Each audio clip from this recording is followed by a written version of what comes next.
अनभ्यासे विषम विद्या, अर्थात जिस विद्या का बार बार अभ्यास न किया जाए वो जहर के समान वर्क करता है।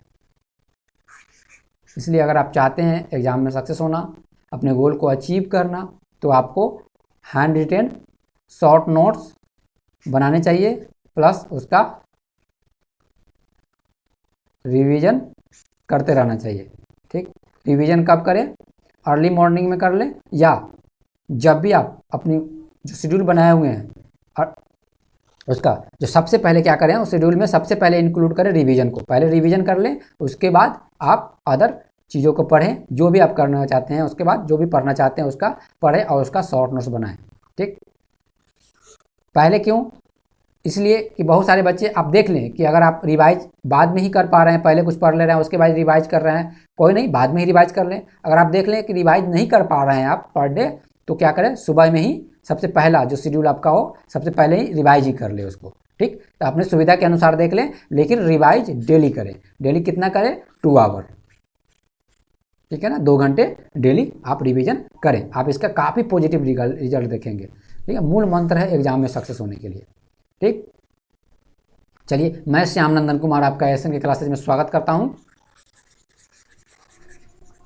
यह भारतीय राज्य व्यवस्था के अंतर्गत पहला लेक्चर है।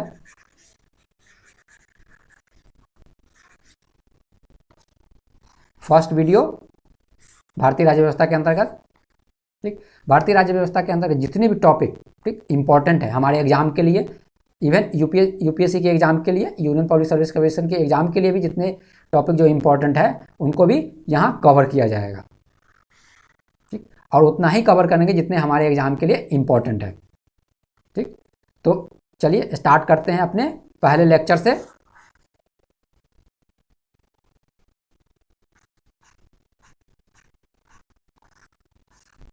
भाग 1,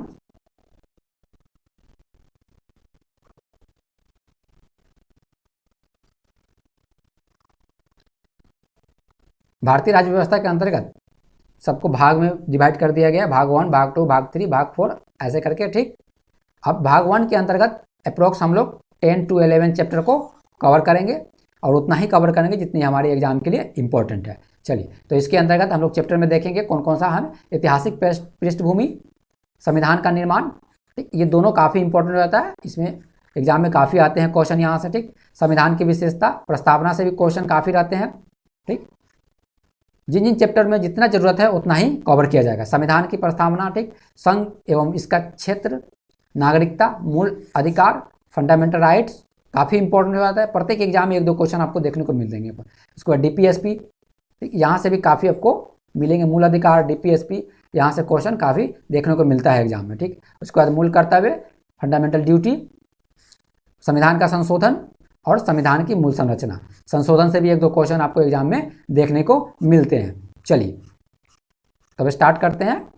एक थोड़ा सा ओवरव्यू आपको दे देते हैं इस चैप्टर में, इस वीडियो के अंतर्गत एक थोड़ा सा ओवरव्यू लेते हैं हम लोग। ठीक, चलिए, ऐतिहासिक पृष्ठभूमि जो फर्स्ट चैप्टर है हम लोगों का, हिस्टोरिकल बैकग्राउंड, उसके अंतर्गत देखते हैं 1600 ईस्वी में ईस्ट इंडिया कंपनी, ठीक, महारानी एलिजाबेथ प्रथम से चार्टर ग्रहण करता है। कौन? ईस्ट इंडिया कंपनी 1600 ईस्वी के आसपास में। ठीक, ग्रहण करता है। क्यों ग्रहण करता है? व्यापार करने के लिए। किससे? इंडिया से। ठीक, भारत से व्यापार करने के लिए वो महारानी एलिजाबेथ प्रथम से वो क्या करता है? चार्टर ग्रहण करता है।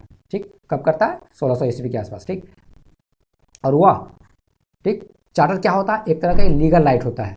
ठीक, वो सबसे इंपॉर्टेंट चीज़ हमारे लिए ये हो जाता है कि आपसे ये क्वेश्चन पूछ सकता है कि जिस समय ईस्ट इंडिया कंपनी, ठीक है ना, भारत में व्यापार करने के लिए आई, उस समय वहाँ की किसने उन्हें चार्टर दिया था? तो वह दिया था महारानी एलिजाबेथ प्रथम ने।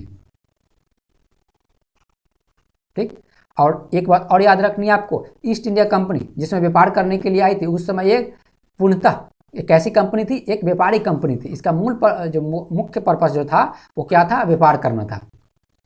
बाद में ये धीरे धीरे ये पॉलिटिक्स में, इंडियन पॉलिटिक्स में, राजनीतिक में, अदर एडमिनिस्ट्रेशन में इंटरेस्ट अपना यह लेने लगी, अपने व्यापार को सुरक्षित करने के लिए। ठीक है, अब देखते हैं 1765 में दीवानी अधिकार प्राप्त हो गया। ठीक, किसको?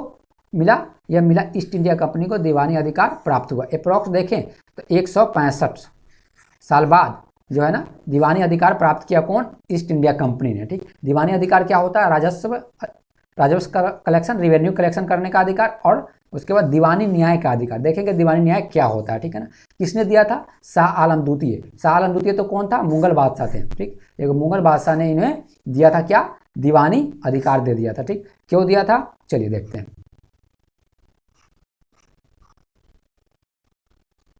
1764 में बक्सर का लड़ाई हुई। ठीक, इसमें एक तरफ मुगल बादशाह शाह आलम द्वितीय और दो नवाब, एक बंगाल से और एक अवध से थे, 3, और एक तरफ से थे कौन? East India company. इस युद्ध में जो है ना ईस्ट इंडिया कंपनी की विजय हुई और एग्रीमेंट के तहत ठीक क्या हुआ? दीवानी अधिकार दिया गया किसको? वो दिया गया ईस्ट इंडिया कंपनी को। किसके द्वारा दिया गया? शाह आलम द्वितीय के द्वारा। तो आपके लिए इंपॉर्टेंट हो जाता है कि बक्सर की लड़ाई कब हुई? 64 में। दीवानी का अधिकार क्या होता है? ठीक, ये कब मिला था ईस्ट इंडिया कंपनी को? 1765 में मिला था। किसने दिया था? शाह आलम द्वितीय के। ये सब काफ़ी इंपॉर्टेंट पॉइंट हो जाते हैं जो आपको याद रखने चाहिए। चलिए अब देखते हैं कि दीवानी मामले क्या होता है और फौजदारी मामले क्या होता है। पहले फौजदारी समझ लेते हैं। फौजदारी मामले होते हैं चोरी, डकैती, कत्ल, दहेज प्रथा, धोखाधड़ी, ये सब जो मामले हो जाते हैं वो कौन से मामले हो जाते हैं? फौजदारी मामले हो जाते हैं। लेकिन अब देखते हैं कि दीवानी मामले क्या होता है। दीवानी मामले होते हैं कृषि भूमि से संबंधित मामले, ठीक है ना, मोटरयान या रेल दुर्घटना से संबंधित मामले, श्रमिकों और मालिकों के बीच जो विवाद हो जाता है, वर्कर और जो करते हैं मालिक के बीच में जो विवाद होते हैं, ये सब मामले जो आते हैं दीवानी मामले होते हैं। इन्हीं सब का अधिकार मिला था किसको? ईस्ट इंडिया कंपनी को 1765 में मिला था अधिकार। ठीक, चलिए फौजदारी मामले का नहीं, ठीक है ना। और आपको पता है कि 1857 में विद्रोह हुआ। कौन सा विद्रोह? सिपाही विद्रोह।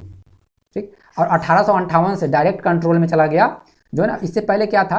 1858 से पहले डायरेक्ट कंट्रोल जो था किसके अंतर्गत था? ईस्ट इंडिया कंपनी जो थी वो डायरेक्ट कंट्रोल करती थी भारत में। जहाँ जहाँ उसके अधिकार थे वो डायरेक्ट कंट्रोल में था किसके? ईस्ट इंडिया कंपनी के। ठीक, लेकिन 1857 में सिपाही विद्रोह हुआ और उसके बाद 1858 में एक्ट आया और उस एक्ट के बाद, ठीक है, उस एक्ट के तहत यह अधिकार मिल गया किसको? सीधे महारानी विक्टोरिया के अधीन चला गया हमारा भारत, ठीक है ना। तो भारत में डायरेक्ट कंट्रोल किसका हो गया? महारानी विक्टोरिया या बोले ब्रिटिश गवर्नमेंट का डायरेक्ट कंट्रोल हो गया। 1858 से पहले था ईस्ट इंडिया कंपनी का अधिकार। ठीक है, 15 अगस्त 1947 को हमारा देश आज़ाद हुआ। ये था आपका एक ओवरव्यू। ईस्ट इंडिया कंपनी आई और उससे लेकर 1857 तक किस तरह का सिचुएशन था, एक ओवरव्यू हमने देखा। अब पॉलिटी से रिलेटेड जो क्वेश्चन हमारे लिए बनते हैं, जो टॉपिक हमें कवर करना है वो यहाँ देखना है। ब्रिटिश शासन 1858 से पहले तक, ठीक है ना, जो है ना किसके अंतर्गत था शासन? कंपनी का शासन था, डायरेक्ट कंट्रोल कंपनी का था। ठीक, लेकिन 1858 से 1947 तक जो अधिकार जब था डायरेक्ट कंट्रोल किसके अंतर्गत चला गया?